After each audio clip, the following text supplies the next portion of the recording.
হিন্দু ধর্মে এক গুরুত্বপূর্ণ প্রাচীন বাৎসরিক উৎসব অম্বুবাচী। হিন্দু শাস্ত্র ও বেদে পৃথিবীকে মা বলা হয়।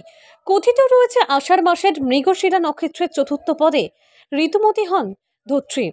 অম্বুবাচী উপলক্ষে মূল ধর্মীয় অনুষ্ঠানটি অনুষ্ঠিত হয় আসামের কামাখ্যা মন্দিরে। এছাড়াও বিভিন্ন দেবালয়ে অম্বুবাচী উৎসব উপলক্ষে বিভিন্ন অনুষ্ঠানের প্রচলন রয়েছে। প্রতি বছরের মতো এবারও অম্বুবাচী উপলক্ষে রাজধানীর লক্ষ্মীনারায়ণ বাড়ি মন্দিরে চলছে বিশেষ ধর্মীয় অনুষ্ঠান। এদিন মন্দিরের এক পূজারী অম্বুবাচীর মহত্ব বিশ্লেষণ করে জানান, এই সময় ঋতুমতী হন ধরিত্রী। এর ফলে পৃথিবী থাকে রসালো। অম্বুবাচীর সাধারণ নিয়মকানুনগুলি বিস্তারিতভাবে ব্যাখ্যা করে তিনি জানান, এই সময়ে মাটিতে জোরপূর্বক কোনো কাজ করা হয় না। বিধবারা মাটিতে পা রাখেন না। সধবারা স্বামীর দীর্ঘায়ু কামনায় বিশেষ পুজো পাঠ করেন। অম্বুবাচী উপলক্ষে শনিবার রাজধানীর লক্ষ্মীনারায়ণ বাড়ি মন্দিরে মহিলা ভক্তবৃন্দদের উপস্থিতি ছিল লক্ষণীয়। মহিলারা মন্দিরে পুজো দিয়ে একে অপরের সাথে সিঁদুর খেলায় মেতে ওঠেন।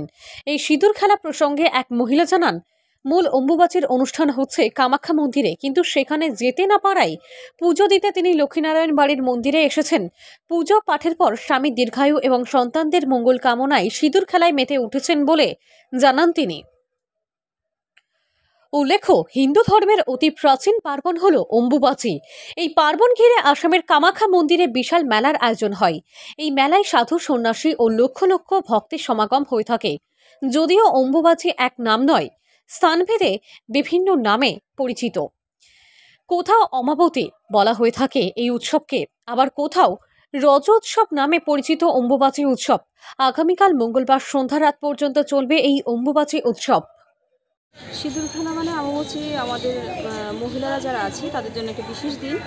এই অমাবস্যার মূল হলো মা কামাখ্যা দেবী থেকে সূচনা এর।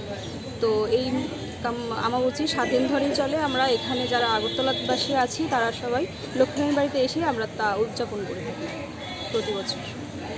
ভগবানকে কোনো প্রার্থনা করা হয়েছে? হ্যাঁ, নিশ্চয়ই। পরিবারের মঙ্গলের জন্য, স্বামীর দীর্ঘায়ুর জন্য আমরা প্রার্থনা করেছি এখানে লক্ষ্মীনারায়ণ বাড়িতে এসে ঠাকুরের কাছে।